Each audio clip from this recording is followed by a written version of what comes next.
welcome to another episode of Book Hooks. I'm Curren the director at the Azle Memorial Library, the best library in Texas. And actually, I'm kidding. All libraries in Texas are pretty awesome. But I've got some really good nonfiction books for you that have recently come out.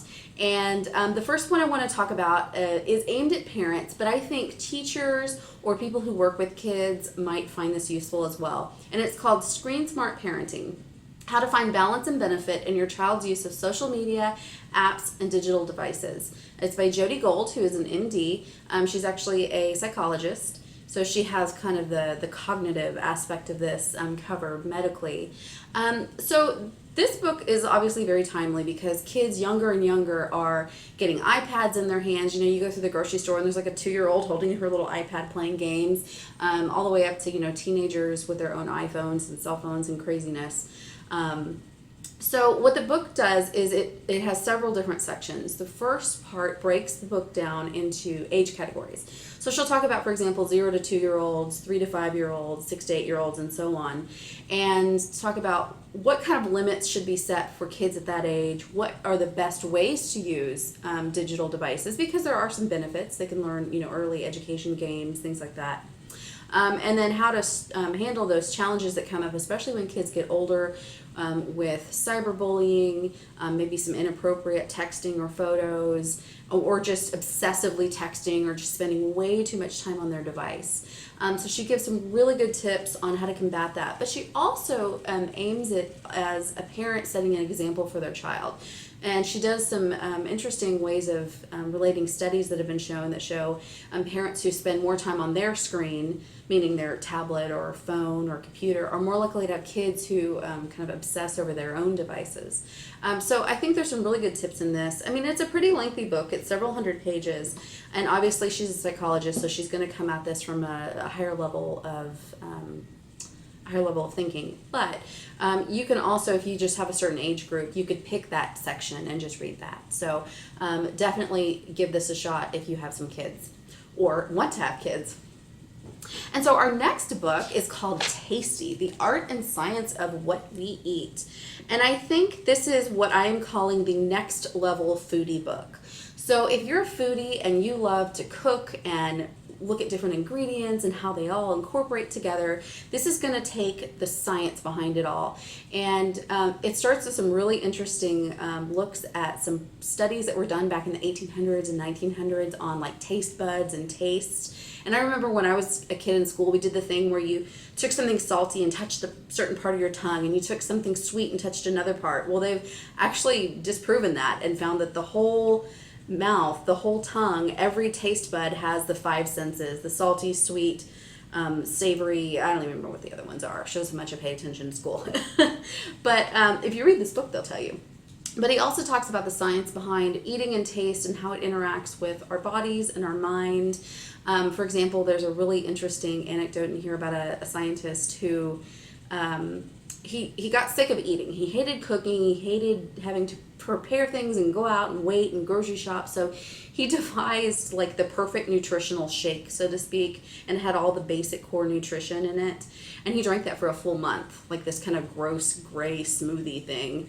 And he actually, even though his nutritional needs were being met and he felt pretty good physically, he like started getting depressed and he just wanted to eat food. So he started putting like vodka in it to liven it up a little. And he finally realized like he really did appreciate food and taste, because there's something about that satisfaction of eating that comes into play. There's another really interesting anecdote about people working with virtual reality and how you can do the sight and the sound and the touch, but you can't get the taste. So they're studying electrodes on the tongue to give you different tastes as you go into virtual reality. So there's some really interesting things in here that I think won't bore you. It definitely has some very fascinating stories, but also some things that you'll really learn about.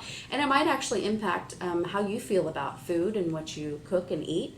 And if you're not a foodie, I have a feeling you would enjoy this as well. So give it a shot. And this is, I don't think I said the author, it's John McQuaid.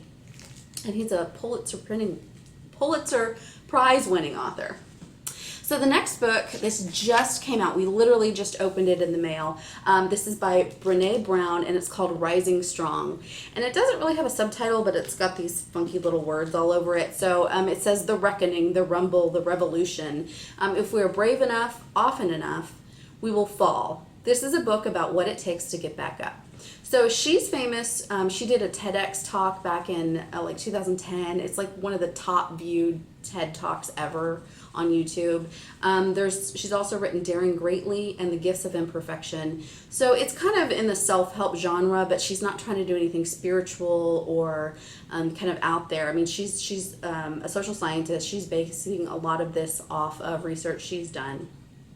So what it's about is not only being bold enough to take those steps in your life, go for those risks and those challenges, and not let emotions either make you kind of cower or be afraid, but not also denying your emotions and saying, it's okay that I feel scared, I'm going to do this anyway.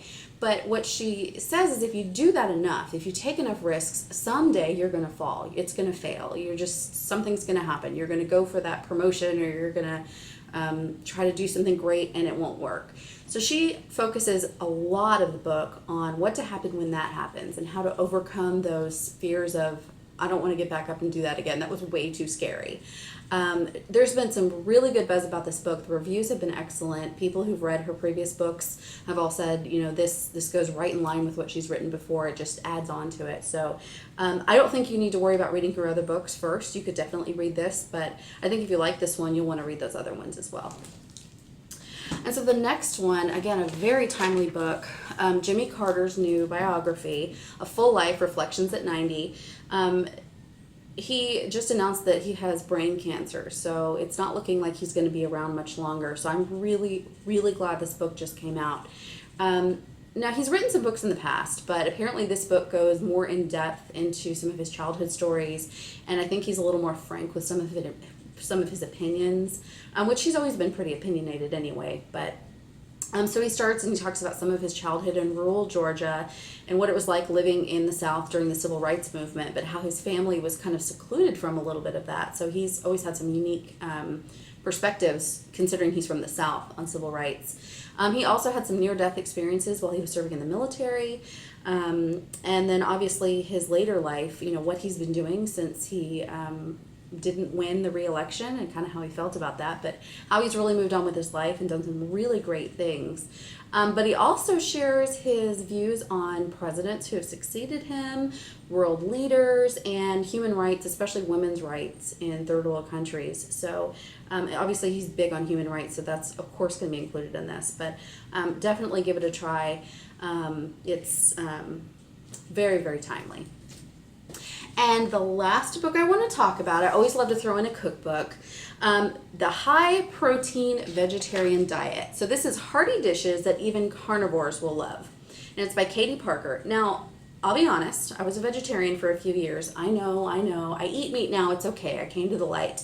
But I looked through this book because I wanted to see, would a carnivore really eat these? And I'll be honest, there are some scary ingredients like tofu and lentils and quinoa. But don't let that scare you. There's a lot of good recipes that I think, whether they use those scary ingredients or not, that you'll be able to make at home and will still taste good. And don't worry, it's not vegan. There's still cheese and dairy and all those delicious things like eggs in there.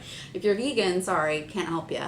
But it breaks it down to breakfast, soup, salads, and grains, pizza and pasta, which any book that has its own pizza section is great for me. Burgers and sandwiches, casseroles, which I know when I was vegetarian I had a lot of casseroles because you want to throw all that good stuff in there all at once.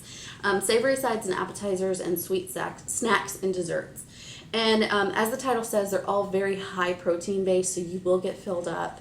Even the desserts are packed with things like peanut butter and oats, so you're getting a lot of that protein to fill you up. So give it a shot. There's obviously other vegetarian books out there, so if you're looking to incorporate maybe a meatless Monday, or maybe you are vegetarian, I think there's some good resources out there. So that's it for this episode of Book Hooks. I hope you will tune in next month when we have some more books for you, and keep reading. Thanks.